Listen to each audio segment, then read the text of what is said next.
Magandang umaga po sa bawat isa po sa atin. Tayo po ay magsisimula na po ng ating pagsamba sa Panginoon. Ngunit bago po tayo magsimula, hayaan mo na po nating basahin po ang salita ng Diyos sa awit 23. Muli po, babasahin ko po ang awit 23.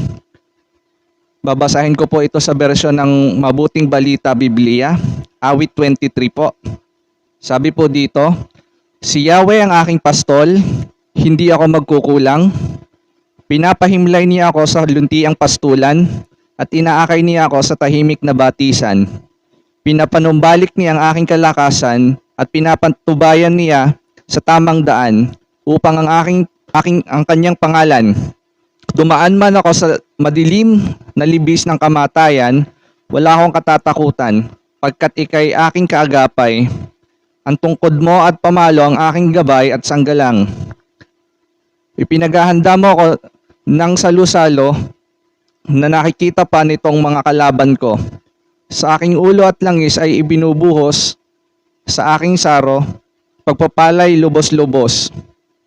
Kabutihan at pag-ibig mo sa akin hindi nagkukulang. Siya ay makakasama ko habang ako'y nabubuhay at magpakailanman sa bahay ni Yahweh mananahan. Tayo po muna po ay manalangin po sa Panginoon. Dakilang Diyos, marami pong salamat sa umaga na ipinagkaloob niyo po sa amin. Salamat po Panginoon dahil binigyan niyo po kami ng pagkakataon na makasamba po Panginoon sa inyo, magkatipon at salamat po Panginoon na mulit-muli pa ay talaga pong makarinig po kami ng inyo pong mga salita. Dalangin ko po Panginoon na sasamahan niyo po kami sa amin pong pagkakatipon ngayon pong umaga. Dalangin ko po Panginoon na patuloy niyo pong iparanas ang inyo pong probisyon sa buhay ng inyo po Panginoong mga anak. Salamat po Panginoon na kayo po Panginoon kasama po namin sa lahat po ng amin po Panginoon mga pinagdadaanan. Salamat po Panginoon ng inyo pong awa, ang inyo pong habag, ang amin po Panginoong makakasama po Panginoon. At hindi nyo nga po Panginoon kami pinababayaan. Salamat po Panginoon, tunay ka pong tapat sa buhay ng bawat isa po sa amin. Salamat po Panginoon, sa pangalan po ng Panginoong Hesus. Amen. Isang magandang araw muli ng pagsamba, ating gawitan ng ating Diyos. Ang panawagan sa atin ay ibigin siya ng buong puso, ng buong kaluluwa, ng buong isipan. At ngayon ay aawit tayo ng mga awitin na magpapahayag ng ating pagmamahal at pagkilala sa Kanya. Panginoon, kailangan nais naming mahalin dahil minahal mo kami bago pa man kami magmahal sa inyo. Ikaw lang aking minamahal. Ikaw lang, Panginoon. Sa'yo ay susunod, laging maglilingkod. Sa'yo lang aking Jesus. Ikaw lang aking minamahal. Ikaw lang, Panginoon. Sa'yo ay susunod, laging maglilingkod. Buhay ko'y alay lang sa'yo. Iniibig kita, o aking Diyos nagpupuri.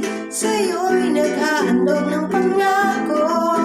Tanging ikaw lang, o Jesus, aking Diyos. Kalakasan ko ay ikaw, kalakasan ko ay ikaw, kalakasan ko ay ikaw at kagalakan sa tuwing pinag. Ikaw lang.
at inaami patuloy na ihahayag dahil yun po ang katotohanan.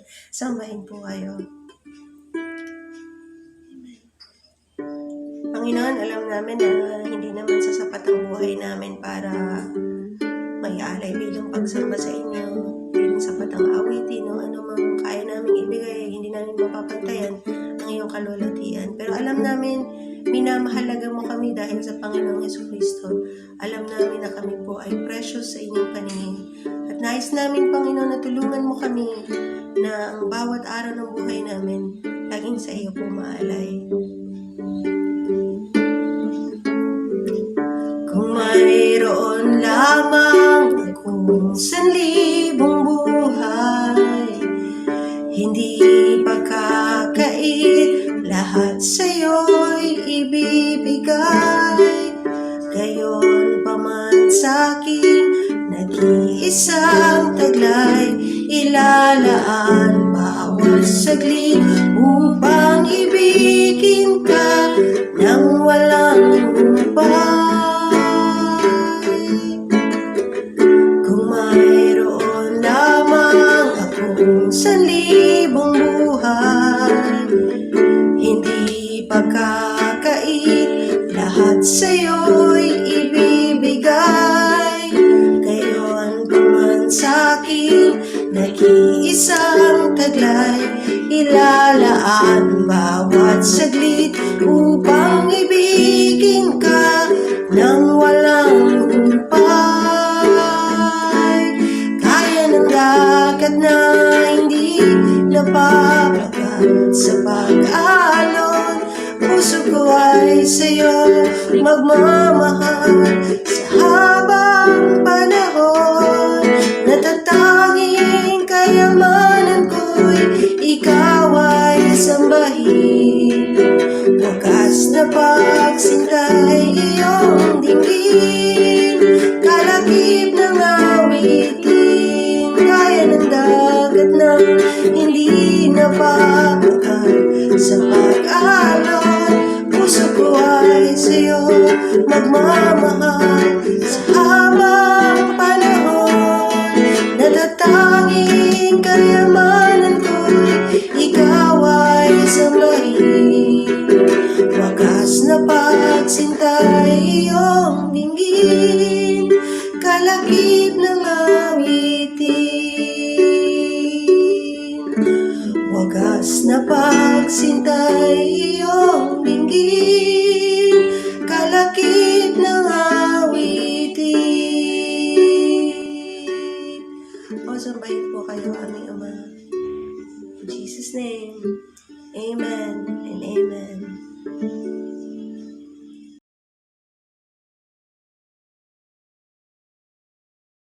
Proverbs 27 verse 5 ay nagsasaad na open rebuke is better than love. Isa po itong paborito ko nung ako'y college student pa kasi naroon po yung salitang love. Maribig ko po itong marinig na kinu-quote ng mga kasama ko sa kapatiran at gustong-gusto ko siyang pakinggan. Pero totoo lang, hindi ko naintindihan. Hindi ko naintindihan yun noong mga panahon na yun. Basta't lumulutang lang yung salitang love, hindi ko na napansin yung ibang mga salita po doon, So, alam niyo po, parang ngayon sa church, hindi lang sa atin, kundi sa lahat ng mga churches, hindi lang sa ating bansa, kundi sa ibang mga bansa, ay tila ba ganun din ang pattern, ang gusto lang po natin yung parang positive sa ating pagkaunawa at sa ating tingin na yung mga negative ay hindi natin gustong pansinin, no? So, doon sa passage na yon sa Proverbs 27:5, naroon po yung salitang love at naroon po yung salitang rebuke. Pero sabi ko nga, ang akin nakita yung love. Hindi ko nakita yung rebuke. Hindi ko pinansin yung rebuke. And to us, mga kapatid, ay aaminin ko rin na yung pong idea ng rebuke is hindi po emphasized maging sa maraming churches. At ito po yung nais kong ating tingnan sa araw na ito at nais kong pamagatan po yung ating message for today as rebuke as a gift, rebuke as a blessing, or rebuke as a gift. Ano po? So, bago ko po basahin ang scripture, tayo po may manalangin. Amang nasa langit, bayan po ninyo ang aming pagkatiwala sa inyo, ang aming pong pagtunghay at pagdinig, sa inyo pagbubulay-bulay na yung salita, Panginoon. Panginoon, kami inyong patnubayan ng Banal na Espiritu at magkaroon po ng kahulugan, magkaroon po ng pakinabang sa amin ang mga salitang ito. Kayo po ang gumabay, Panginoon. Sa pangalan ng Panginoong Jesus, ito po ang aming dalangin. Amen and amen. Basahin po natin yung ikalawang Timoteo, chapter 3, verse 16 and 17 hanggang chapter 4, verse 1 and 2. Babasahin ko po ito both in Tagalog at saka po sa English. Ano po? So, unahin ko po muna yung sa Tagalog at ito po yung ang Biblia, ang Tagalog na ang Biblia version. 2 Timothy chapter 3 verses 16 and then 17 and then chapter 4 verse 1 and verse 2. Alright? Kung nandiyan na po kayo, ay inyo pong sundan ako ng inyong mga mata. Ano po? Ganito po ang nasaad. Babasahin ko po.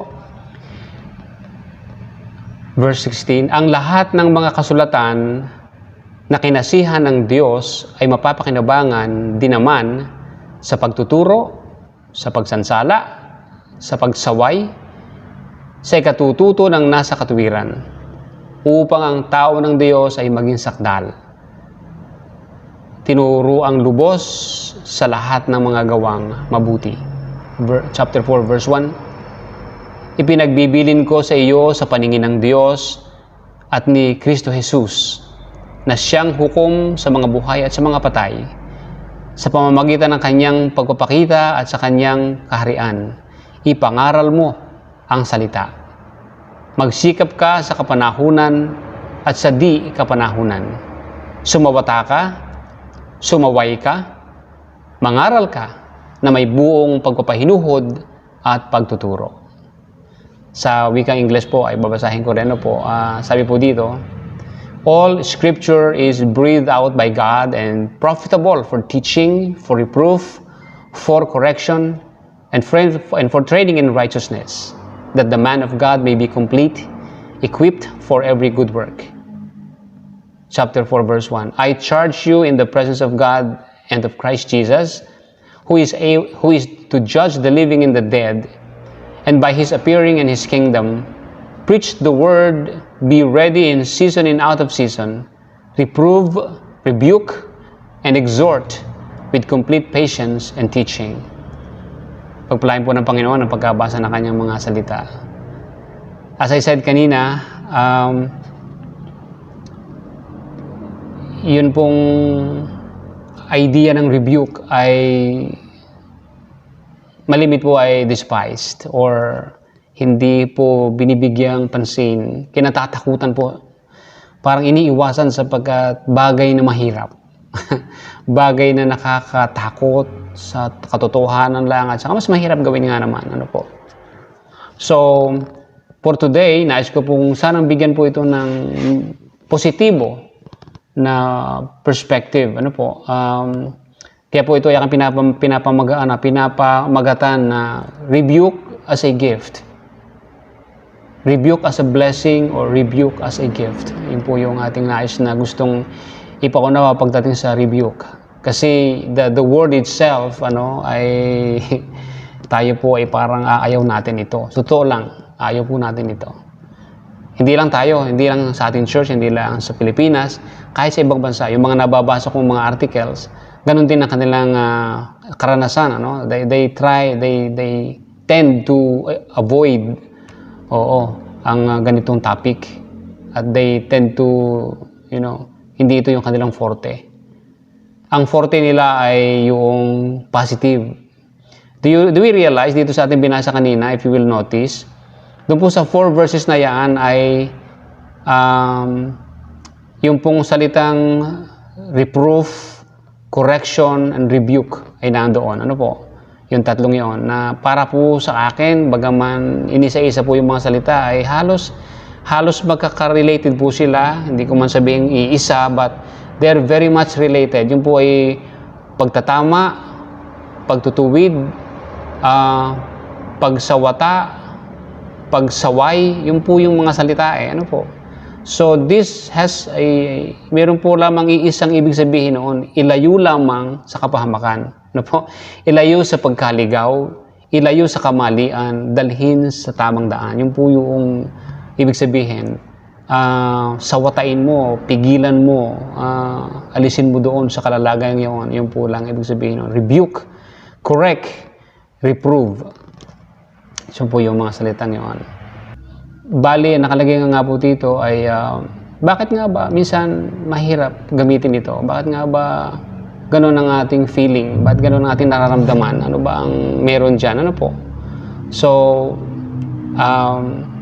sabi ko nga ay totoo lang, nung time na yon hindi ko talaga naiintindihan kaya hindi ko pinapansin.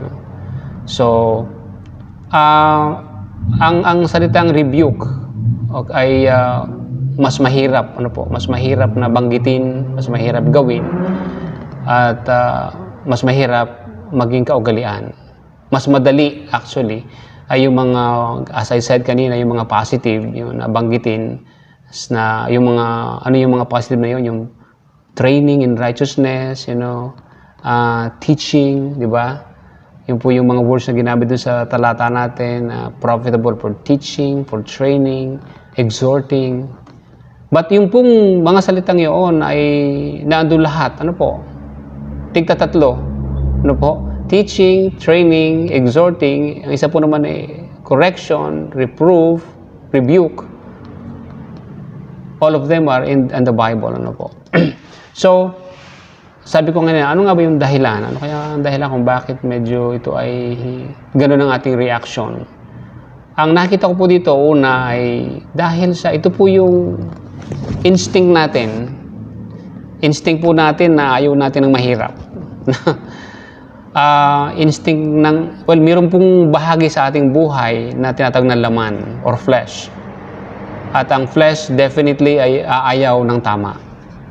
Ang kanya po ay ang kamalian. Ang kanya po ay kasalungat ng gusto ng Panginoon. Di po ba? Ang sabi pa nga po sa Galatians 5:17, sapagkat ang laman ay nagnanasa ng laban sa espiritu at ang espiritu ay laban sa laman sapagkat ang mga ito ay nagkakalaban. Yun po ang sabi doon sa chapter 5:17 ng Galatia. So ang laman natin, ang laman, the flesh in ourselves ay salungat sa gusto ng Diyos, salungat sa gusto ng espiritu. Kaya kapag gusto ng Panginoong ituwid tayo, lalaban yung ating laman. Ayaw natin. Yun ang instinct natin. Ayaw natin ng mga bagay na salungat sa kalooban ng Panginoon. Ayaw ng laman, Kaya yun ang instinct natin, Pangalawa, I guess, ay meron siguro tayong mga masasamang karanasan, Nung tayo ay matuwid, nung tayo ay pag tayo kinokorek, ay marahil mali ang paraan, kaya tayo nasasaktan, kaya ayaw natin. Tayo ay nadadaanan kasi ito yung ating pride, Ang hirap, ang hirap yung pride ibaba o lunukin, kaya may kahirapan ito. At I guess ang pangatlong dahilan din ay isa yung kakulangan ng pagkaunawa sa salitang rebuke. Kakulangan ng pagkaunawa sa bagay na ito. Kaya ito yung punto na nais kong sana ngayong araw na ito ay bigyang pansin. Yung bigyan natin ng positibong pananaw tungkol sa rebuke. Ano yung mga bagay na pwede nating makita dito sa ating mga talatang binasa para po mabigyan natin ng positibong pananaw ang rebuke. By the way, ang salitang rebuke ay sa Biblia maraming ginamit. Ang salitang rebuke ay hindi pare-pareho ang original word. Iba't iba. Ngayon po man ay synonymous po naman talaga sila. Ang salita minsan ay reprimand, pero yun po ay kapag yung biblical meaning po talaga niya ay hindi lang basta sinaway. Yun po ay kumbaga hinihimok, kino-convince, ginaguide papunta sa tama. Yun po ibig sabihin noon. Yun po yung biblical meaning talaga niyan. And so, kumbaga ito ay bagay na hindi masama. Una po, na po pwede nating makita tungkol sa rebuke ay para po sa tingin ko sa Biblia, ito po ay regalo. Ito ay gift. Yung pagre-rebuke is a gift. Yung pag-rebuke is a necessity. And therefore, ito ay binibigay bilang gift. Bigay po ito ng Panginoon sa atin. Bakit ko po ito nasabi? Kasi po doon sa verse 16, sabi po doon, sapagkat ang scripture na kinasihan ng Diyos ay profitable. In other words, ang scripture po ay binibigay po sa atin. Ang salita po ng Diyos ay binibigay po sa atin. Ang salita ng Diyos ay masasabing regalo sa atin. It's a gift from God. At yung pong salita ng Diyos ay naglalaman ng mga rebukes. Alam po ba natin na ang salita ng Diyos itself is a rebuke? Kasi itinutuwid po tayo ng scripture, di ba? Pag binabasa po natin ito, nangungusap po ito sa atin at dinadala po tayo sa tamang daan, sa daan ng Panginoon. Naandyan yung naandyan lahat na kapag pinagsama-sama mo yan, ang resulta po niyan, ang sabi po diyan, tayo ay napapunta sa matuwid na kalalagayan hanggang sa tayo po ay maging equipped and complete para po tayo maging kagamit-gamit sa Panginoon. That's verse 17. So, dinadala po tayo sa mabuting kalalagayan. Ano po? At yun po yung scripture. At ang scripture po ay naglalaman ng mga rebukes. Ano po? Naglalaman ng mga corrections. Naglalaman ng mga ganyang mga bagay. So, ang scripture po ay kulang kapag wala po yon. Kasama po yon. At kung ang buong scripture po ay regalo sa atin, then ang rebuke na kasama ng scripture is ay regalo rin sa atin. Kaya ako sasabi na, yung rebuke ay atin pong tingnan as a gift. Hindi pahirap. Hindi something na masama. It is a gift from God. Galing po sa Diyos yan. It is from the Word of God. Di po ba? Sabi nga dyan the Word of God which is profitable. Profitable for not only teaching and training but for rebuke and for reproof and for correction. In season and out of season, exhort, rebuke, reproof. Sabi po diyan. Hindi po ba? So, isa po itong para sa atin, para sa ating ikabubuti. So, treat this as a gift. Parang trials. Nobody wants trials, pero kailangan natin for our own good. Sabi nga ng Biblia, no? Kaya, yun, ang isa po yun, ito po ay gift from God. Gift from God. Pangalawa,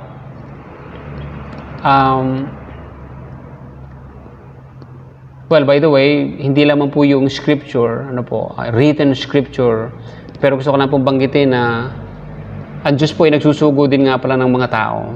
Kasi doon sa chapter 4, nakalagay yan isinusugo niya si Timothy actually, kumbagay sinacharge si Timothy, sinusugo ang tao para ipangaral yung scripture.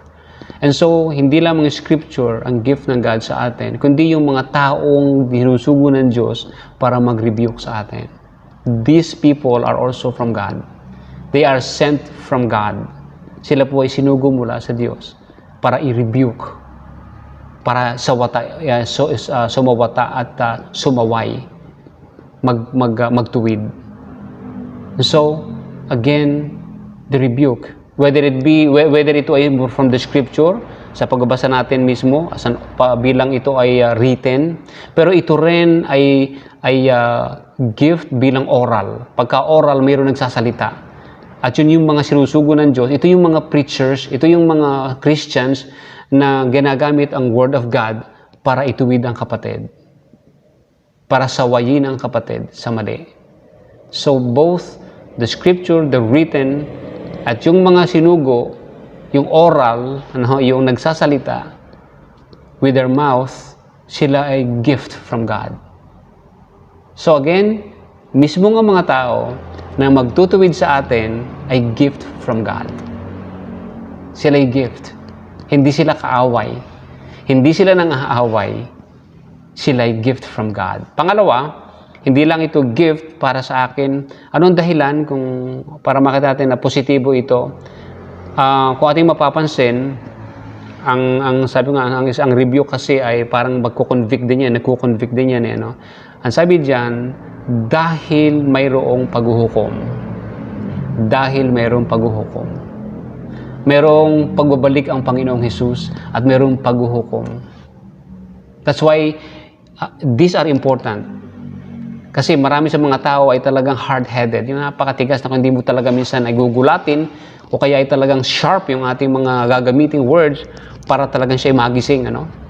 Kasi kapag minsan doon nagigising ang mga tao kapag pagka talagang binengga mo sila eh, ano?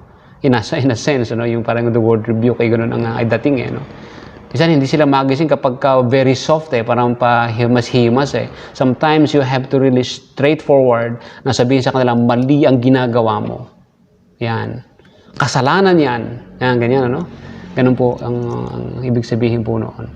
And so, meron pong paghuhukom na binabanggit diyan, alang-alang sa paghuhukom at alang-alang sa darating, sabi ng verse 1, ano verse 2 ng chapter 4. And so,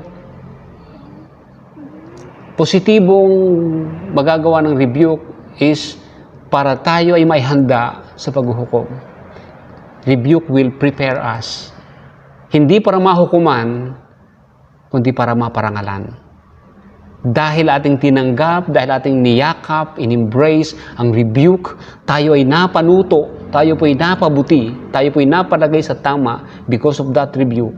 And ang ating po kakaharapin balang araw ay ang tayo po ay mapaparangalan sa halip na tayo ay mahukuman. Para sa hindi mga manampalataya, sila ay mahuhukuman, pero sa magitan ng salita ng Diyos, sa rebuke, maaaring sila ay mawala sa pagpapahukom, hindi sila mahuhukuman. Sa halip, sila ay mapaparangalan. Sila ay mapapapurihan. Apo, yun po ang sabi din sa salita. Okay? Of course, makikita po natin ang kahalagahan ng rebuke pagka ating pong lalo binasa ang aklat ng mga Proverbs. Ang Proverbs po ay sinasabi na matalino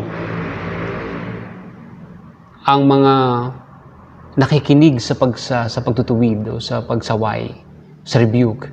Subalit mga hangal ang mga umaayaw dito, mga tumatanggi dito. Ano po? Nais kong basahin ng ilan sa mga Proverbs na kung kayo po may Biblia, pwede niyo po tingnan. Proverbs 10. Proverbs 10, 17a. No? 10, 17a ng Kawikaan. Nasa daan ng buhay, siyang nakikinig ng saway. Nasa path of life. Nasa tamang daan, nasa daan ng buhay. May buhay doon, no? Ang siyang nakikinig ng saway. So there is life. You are in the path of life. Ikaw na nakikinig ng saway. Chapter 13, verse 18a. 13:18a. Karalitaan at kahihiyan ang tatamuhin na nagtatakwil ng saway. Okay? Karalitaan, ano? Poverty, and kahihiyan, shame, ang tatamuhin na nagtatakwil ng saway. Imagine that. Ililigtas pala tayo ng saway sa kahihiyan at sa karalitaan, sa poverty. Ang saway o ang rebuke ang nagliligtas sa atin sa mga yon. Right? Sabi rin po diyan sa letter B ng 13:18, ngunit siyang nakikinig ng saway ay magkakapuri. Will be honored. Hindi karalitaan, hindi shame, kundi praise and honor. Yun po yung ini-embrace ang rebuke. Okay, and then last but not the least, Proverbs 1 verse 23, chapter 1 verse 23 ng Proverbs, magsibali kayo sa aking saway, narito aking ibubuhos ang aking espiritu sa inyo. Sabi ng Diyos, no? Of course, sa ating mga Kristiyano, nasa atin ang Holy Spirit. Pero sa walang hindi pa Kristiyano, para sa kanila, kailangan ibuhos sa kanila, kailangan matanggap nila ang Holy Spirit. Kaya ang pagsaway is kailangan din sa mga unbelievers. At sa ating mga believers, marahil hindi ay pagbubuhos, kundi yung pag-feel, no? Yung pagpuspos ng Holy Spirit kapag tayo po ay natututong magpakumbaba at sumusunod sa mga pagsaway. In other words, tayo po ay lumalakad sa kalooban ng Panginoon. Kasi kung ito'y kalooban ng Diyos, ito'y utos ng Diyos at hindi natin siya tinatanggap, we are grieving the Holy Spirit. We are grieving the Holy Spirit. Kasi tinatanggihan natin ang kaloob ng Diyos. Tinatanggihan natin ang gusto ng Diyos na tayo ay mapanuto sa magitan ng mga saway. Ano po? Pangatlo, una ay the gift of God. Pangalawa, pagliligtas sa atin sa paghuhukom, kundi pagdala sa atin sa kapurihan. And pangatlo, ang rebuke, I would say, ito ay isang act of love. Hindi po ito clear doon sa passage, but to me, ang pag-ibig ay yung gusto mong mabuti para sa iyong iniibig. At yun ang gusto ng Diyos para sa atin. Kaya tayo ay tinidisiplina ng Diyos, tayo ay ni-rebuke ng Diyos, tayo ay sinasaway ng Diyos, tayo ay kinokorek ng Diyos, dinidiscipline ng Diyos. Correction din yun, discipline is correction. Because God loves us. At yung mga taong ginagamit ng Diyos at sumusunod sa Diyos para sila ay gumawa ng pag-rebuke. At yung mga taong ito ay nagmamahal din. Ano, diba? In other words, ito ay isang act of love. Hebrews 12:6, sabi po dito, "For the Lord disciplines the one He loves, and chastises every son whom He receives."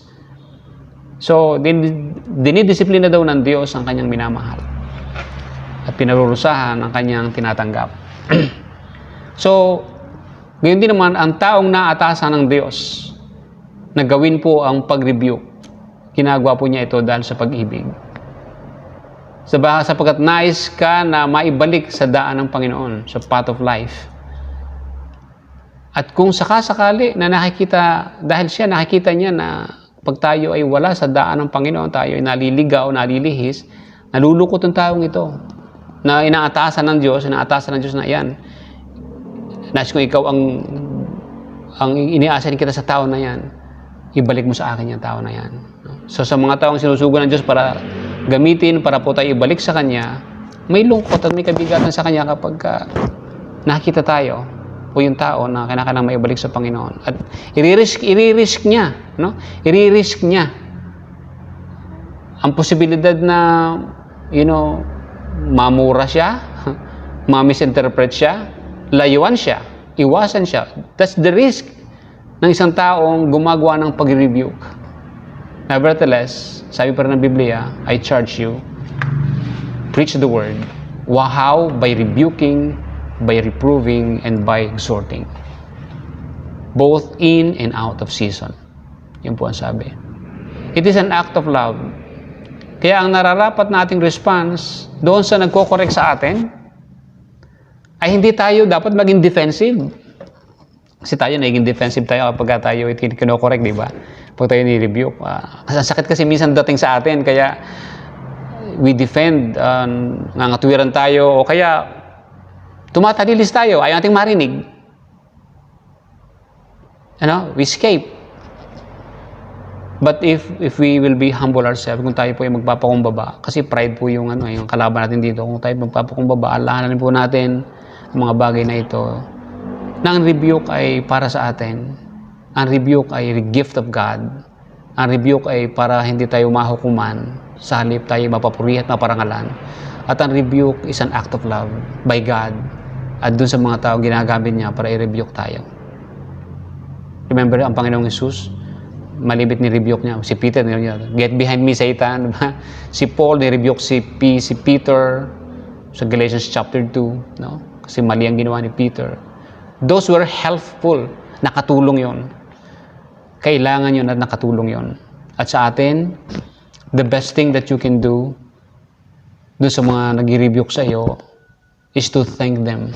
Pasalamatan mo sila. I-appreciate mo sila, kapatid, salamat.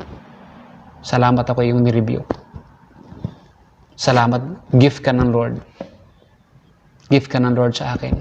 Ikaw ay tapat. Kasi walang ibang nagsabi niya sa akin eh. Walang ibang nagsabi sa akin ng baho ko, kundi ikaw lang. Dahil mahal mo ako. Salamat, kapatid. You took the risk. Salamat, kapatid. Mga kapatid, ganun po. Yun po yung dapat maging response po natin. Now, sa huli, nais ko lang pong huli ay bagay na ito. Para siguro mabawasan, hindi man natin ma-perfect pa agad, but at least mabawasan po natin ang mali sa atin pong pag-rebuke ay ang sabi ng Biblia is this: rebuke using the Word of God. Rebuke using the Scripture. Gamitin po natin ang salita ng Diyos sa ating pag-rebuke. Kasi ang Word of God nga raw po ay profitable para po sa mga bagay na ito. Kaya kapag tayo mag-rebuke, ang gamitin po natin ay salita ng Diyos. Dahil pagka nagkaganon, ay una, ang dating hindi ikaw ang nag-rebuke. Ang salita ng Diyos at ang Diyos mismo ang nag-rebuke, right? Ang Diyos ang nagtutuwid kasi salita niya hindi salita mo. Kinu-quote mo lang. Sinasabi ko na kapatid, ito yung sabi ng Bible So, nais kong ipahayag sa iyo ang sinasabi ng Panginoon sa iyo. Right? Pangalawa, ang scripture kasi naglalaman din ng paraan kung paano mo gagawin. Alam mo ba yun? Halimbawa, dito sa 1 Timothy chapter 5, paano daw natin i-review ang matatanda? So, may guidelines ang Biblia.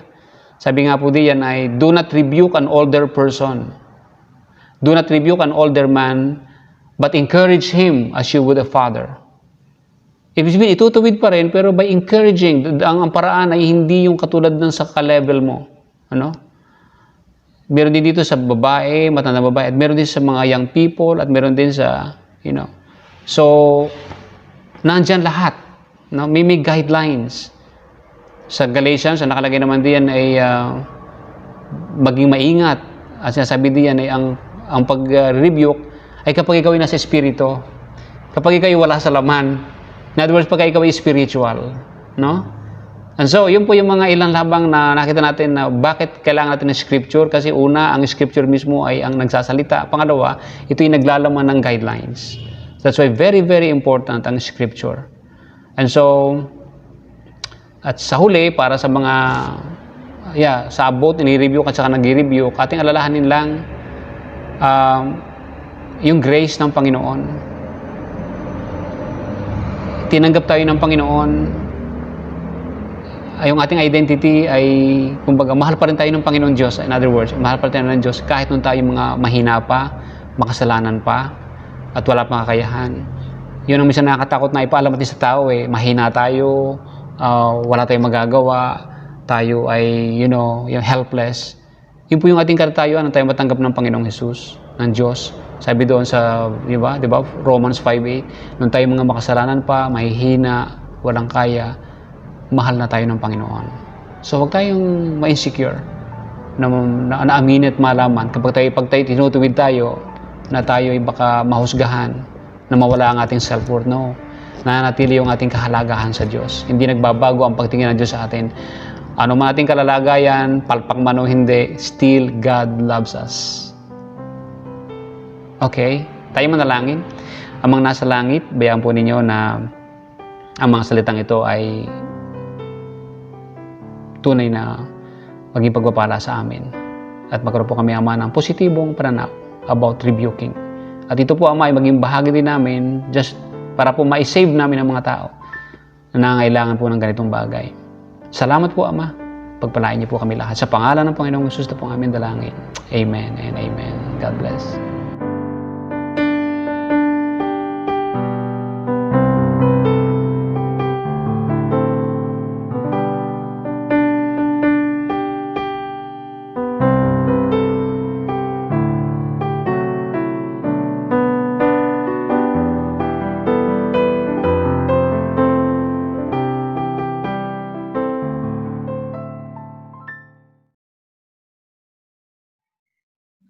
Okay, welcome sa ating Sunday School. Ako, alam kong itong lesson na ito ay meaning ko nakakaantok ito, pero sana yung okay yung makatulog. So, welcome classmates. We are core learners dito, ano? At, by the way, I hope na hindi kayo mainip. Tsaka, kasi ito ay, refresher lang talaga sa atin to, no? So, hindi tayo masyadong lalalim dito. Review lang ito, refresher lang sa atin to, kaya siguro mabilisan lang natin itong gagawin. Just na makadaan lang tayo ito. Meron tayong ito nga yung ating bagong lesson, no? Subjects and objects. So, pero kumusta yung ating dating lesson, di ba? Ang ating dating naging lesson ay relational word, relational phrase. At meron tayong assignment dyan, di ba? Okay. Pero bago yun, tayo manalangin muna. Panginoon, maraming salamat po muli sa pagkakataon ito na we can have our refresher sa aming pong grammar. At diba po ito ay pakinabangan po namin. Gabayin niyo po kami sa video na ito. Ito po ay maging pagpapala. Sa pangalan po ng Panginoong Jesus. Amen. Amen. So, maaari nga, wala pang masyadong related na relationship ito sa ating Bible study or Bible lesson. More of, bakit? Puro grammar yata itong ginagawa natin. But anyway, makakatulong pa rin ito. So, nire-refresh lang natin ang grammar kasi pagka nag-aaral tayo ng Biblia, ay i-apply natin itong mga knowledge na ito natin sa pag-aaral ng Biblia. Okay, so, let's see. Ano yung assignment natin? Meron ba kayong ginawang assignment? Yan, no? Ang passage ay, yan. Sige. Kahit isang verse lang muna. Tingnan natin sa assignment natin. And then, you can just check dito sa aking ginawa. So, sa verse 17 lang, ano ang ginawa niyo dyan? Ano ang mga relational words? At saka relational phrase. Okay? So, sa unang line. Okay? So, meron dyan dalawa sa unang line. Can you identify? Okay, so ang isa ay on him, ang isa ay as father. Yan yung dalawang relational phrase. The second line, okay, according to, yan yung relational word. Siyempre, to what? To one's needs. Okay. And then, sa third line, ayan, with fear. At saka yung sa dulo, of exile. Okay. So, yun yung mga relational phrase. Ang relational word ay yung on, as, according to, with, of. Yan yung mga relational words. You know? At syempre, yung mga katabi yung object. Kapag pwedeng sama, relational phrase. Okay. So, ito, tingnan natin lang, pahapiyawan lang natin tingnan yung ginawa ko dyan, no? Yan. Sa verse 17, no? Dami. Anyway, review nyo natin maya-maya, no? Para tingnan nyo kung inyong ginawa ay nagmamatch. Okay. So, verse 18, yan. Apat yun sa verse 18. And then sa verse 19, tatlo lang. Okay. So, yan po yung ating assignment. Hopefully, ay ginagawa ko ng assignment, Alam ko ngayon ay weakness ng mga estudyante na mag-limit walang assignment. Okay.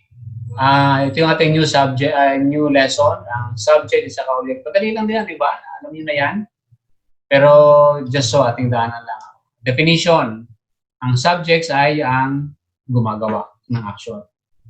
Okay? At ang objects, yung ginagawan ng action.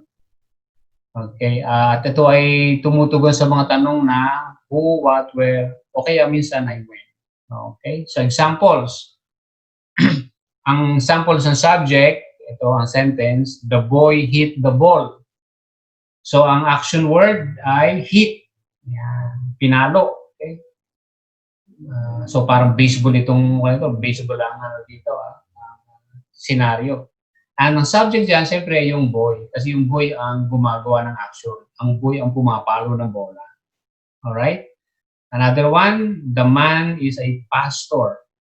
So, sino ang subject dito? The man. Okay. At yung action word dyan ay state of being action word. Ay yung is, linking verb, is. Okay. So, ang objects ay di yung tumatanggap, no? Tumatanggap ng action o ginagawa ng action. Okay? So in that case, yung the boy hit the ball. So ang ball, ang tumanggap ng action. Alright. State of being naman kasi yung being, yung anong being naman yung man. He's a pastor. Okay, so meron ding mga group Yeah, okay. Yung munang relational phrase. So, sa akin, relational phrase. Kasi dinagdagan na over the fence. Yan yung relational phrase. Over the fence. And that answered the question where. Doon sa object, sumasagot yun sa what. What did the boy hit? Okay, what is a man?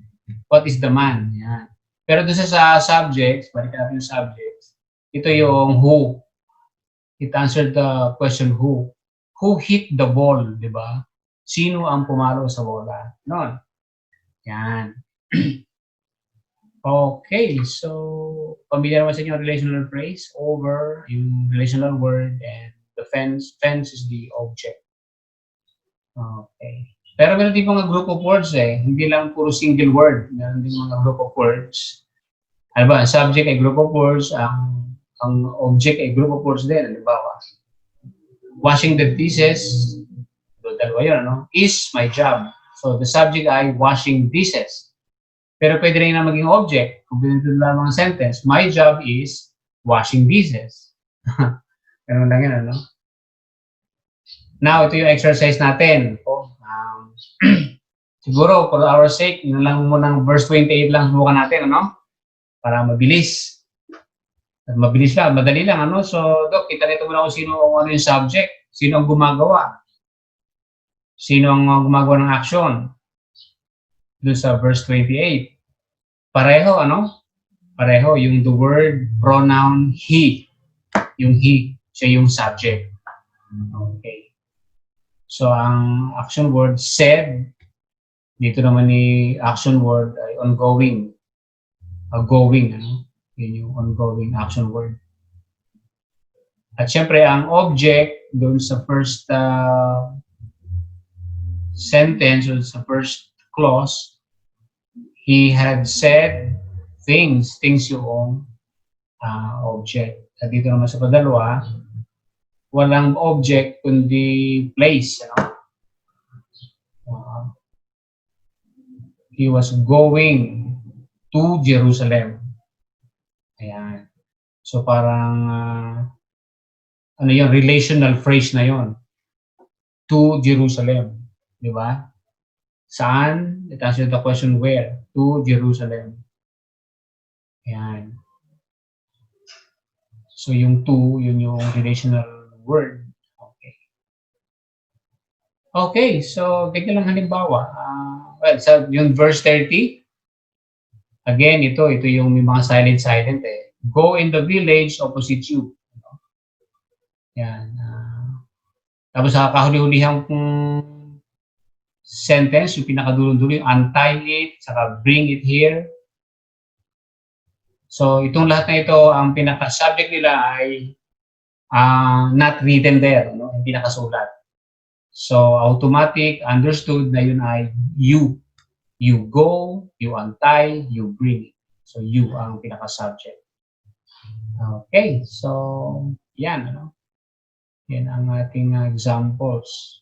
Siyempre, ang object niyan ay ito sa last verse, sa last phrase, sa last sentence ay eat. Parehong eat.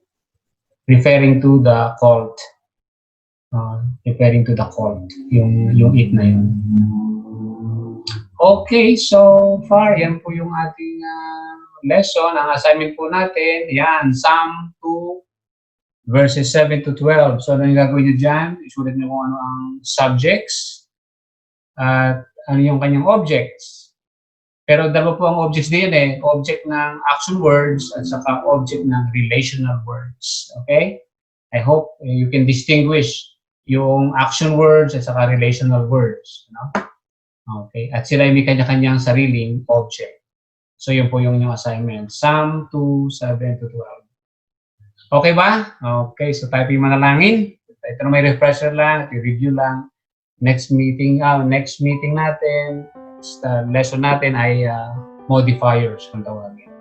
Panginoon, salamat po sapagkat we can review, we can refresh ourselves sa mga ganitong bagay. Mga pamilya na po kami dito, gusto na po namin ma-refresh lang. At balang araw, Panginoon, as we will study the scripture, ay magamit po namin ng knowledge na ito na mahalaga nga pala na mayroong kaunting knowledge about the grammar. Sa ganun po ay magamit po namin. Pagpalaan niyo po ito ang mga lesson na ito at sa mga nakakapakinig, nakakasunod, ay ito po ay maging pagpapala sa kanila. Sa pangalan ng Panginoong Hesus na po ang aming dalangin. Amen and amen.